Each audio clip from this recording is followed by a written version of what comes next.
जय जय शङ्कर हर हर शङ्कर जय जय शङ्कर हर हर शङ्कर जय जय शङ्कर हर हर शङ्कर जय जय शङ्कर हर हर. ஸ்ரீ சங்கரச்சரிதம் தெய்வத்தின் குரல் 5ஆம் பாகம்.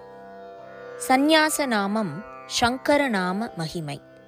சந்நியாசம் வாங்கிக் கொண்டவுடன் பூர்வாசிரம பேர் போய் புது பேர் வருகிறது.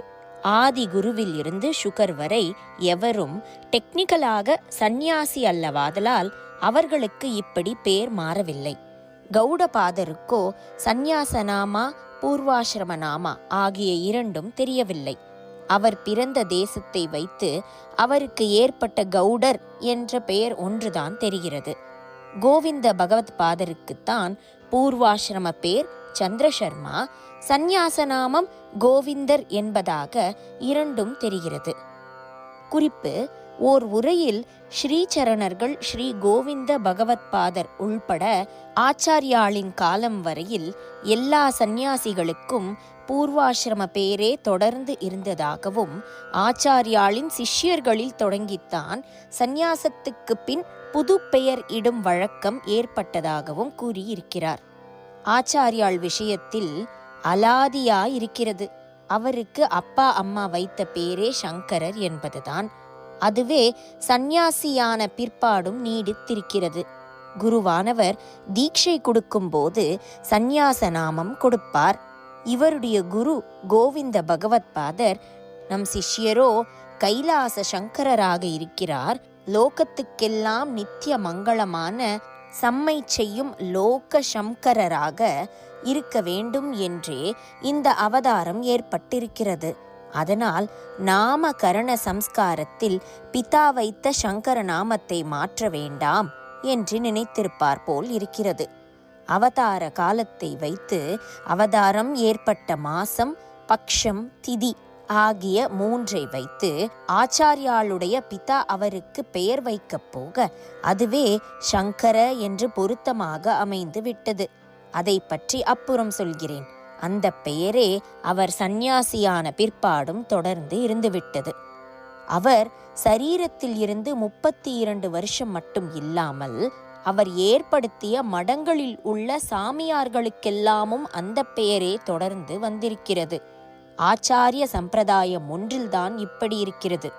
இன்றைக்கு ராமானுஜாச்சாரியார், மத்வாச்சாரியார், சைத்தன்யர், இன்னும் புத்தர், கிறிஸ்து, நபி என்றெல்லாம் பேர் வைத்து கொண்டு எங்கேயாவது யாராவது சாமியார் இருக்கிறார்களா? ஆனால் சங்கராச்சாரியார் என்று பேர் வைத்து கொண்டு மாத்திரம் நாங்கள் பல பேர் இருக்கிறோம். அந்த நாமாவுக்கு அப்படி ஒரு மகிமை இருக்கிறது. அவர் பெயரை வைத்துக்கொள்ள நமக்கு என்ன யோக்கியதை? அவருடைய பாதத்தின் ஒரு தூசியாக இருக்க லாய்க்கு உண்டா? எதற்காக இப்படி எங்கேயும் இல்லாத வழக்கமாக தம்முடைய கீழ் பரம்பரை முழுவதற்கும் தம் பெயரையே வைத்துவிட்டார் என்று தோன்றிக் கொண்டிருந்தது. சந்நியாச நாமா என்றும் ஒன்று எங்களுக்கு இருக்கிறது. அது மட்டும் போதாதா? ஏன் சங்கராச்சாரியார் என்றும் அதோடு சேர்த்து வைத்துக்கொள்ள பண்ணிவிட்டார்?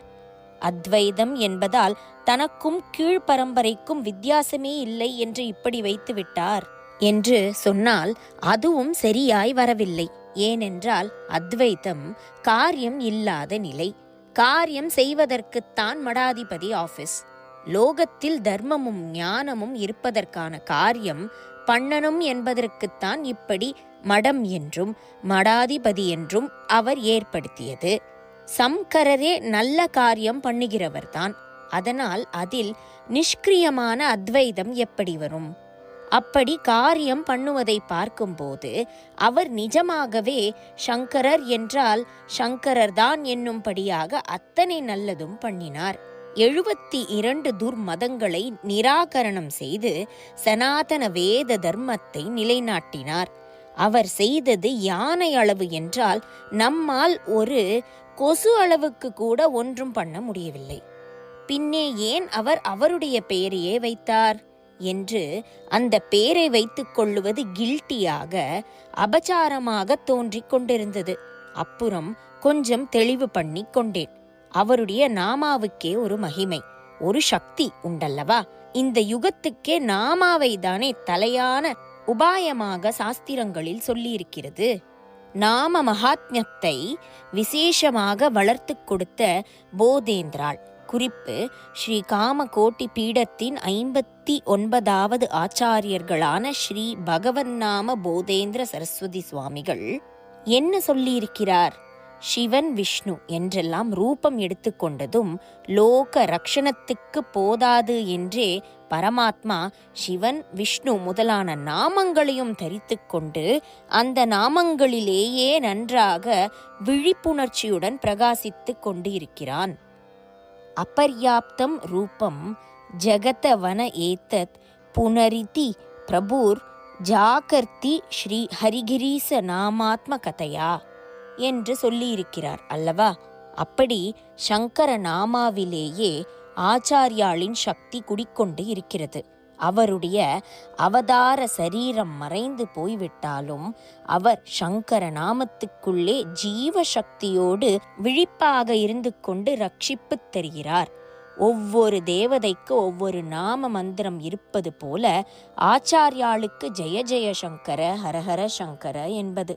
தம்முடைய கீழ் பரம்பரைக்கு தம் பேரை கொடுத்தாவது அதன் மூலம் சக்தி கொடுக்கலாம் என்றேதான் ஆச்சாரியால் இம்மாதிரி வைத்திருப்பார் என்று தோன்றிற்று. அந்த நாமாவை தாங்க நமக்கு யோக்கியதை உண்டா என்று நினைக்க வேண்டாம். உப்புக்கு சப்பானிக்கும் கூட யோக்கியதை கொஞ்சமாவது உண்டாக்கத்தான் அந்த நாமாவை அவர் கொடுத்திருப்பதே என்று ஒரு மாதிரி சமாதானம் பண்ணிக்கொண்டேன். நாம் லோக யாத்திரையை முடித்த பிற்பாடும் சிருஷ்டியின் இயற்கைப்படி ஏற்ற இரக்கங்கள் இருந்து கொண்டேதான் இருக்கும். ஆதலால் தர்மா தர்ம போராட்டம் நடந்து கொண்டேதான் இருக்கும். அதற்காக நாம் எப்போது பார்த்தாலும் அவதாரம் செய்து கொண்டிருக்க முடியாது.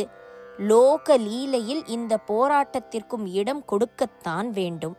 அது ரொம்பவும் முற்றிவிடும் போதுதான் அவதாரம் செய்ய வேண்டும். மற்ற சமயத்திலும் கூட தர்மத்தின் கட்சி ரொம்ப பலகீனப்பட்டு விடாதபடி நம்முடைய கீழ்பரம்பரையை ஆச்சாரிய பீடங்களில் வைத்து ஓரளவு ரட்சித்து கொடுக்க வேண்டும். அவர்களுக்கு பலம் கொடுப்பதற்காக நம்முடைய பெயரையே அவர்களுக்கெல்லாமும் கொடுக்க வேண்டும் என்றுதான் ஆச்சாரியால் இப்படி புது தினிசில் பண்ணியிருக்க வேண்டும். நாமதாரணம் என்றால் பெயரை தாங்குவது. அப்படி தாங்க நமக்கேது சக்தி என்று கேள்வி கேட்டால், சக்தி கொடுத்து தாங்குவதற்கேதான் நாமத்தை கொடுத்திருக்கிறது என்று பதில் வருகிறது. இத்தனை பலகீனத்தில் இவ்வளவு வீரியமான மருந்தை எப்படி தாங்கிக் கொள்வது என்று கேட்டால், பலகீனத்தை போக்கவேதானப்பா இந்த மருந்து என்கிற மாதிரி. சங்கர நாமத்தின் சக்தியை எப்படி ஆச்சாரியாலே சங்கேதமாக தெரிவித்திருக்கிறார் என்று சொல்ல வந்தேன். தனி மகிமை வாய்ந்த நாமாவாக அது இருப்பதால் தான் ஆச்சாரியாளின் குருவும் அதை மாற்றி வேறொரு தீக்ஷா நாமம் கொடுக்கவில்லை. ஜெய ஜெய சங்கர ஹரஹர சங்கர. மகா பெரிய வாச்சரணம். ஜெய ஜெய சங்கர ஹர ஹர சங்கர. ஜெய ஜெய சங்கர ஹர ஹர சங்கர. ஜெய ஜெய சங்கர.